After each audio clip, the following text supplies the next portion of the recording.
Hello guys, welcome to Ammu kitchen. நம்ம இந்த கிச்சனில் ரொம்பவே டேஸ்டியான கடல மாவு சட்னி எப்படி செய்யலாம் பார்க்க போகிறோம்.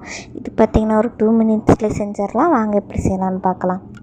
பார்த்திங்கன்னா வெங்காயம், தக்காளி, பச்சை மிளகா இதெல்லாம் நறுக்கி வச்சுக்கோங்க. நான் 5 டேபிள் ஸ்பூன் கடலை மாவு எடுத்திருக்கேன். இது தண்ணி ஊற்றி கட்டி போடாமல் நல்லா மிக்ஸ் பண்ணி வச்சுக்கோங்க.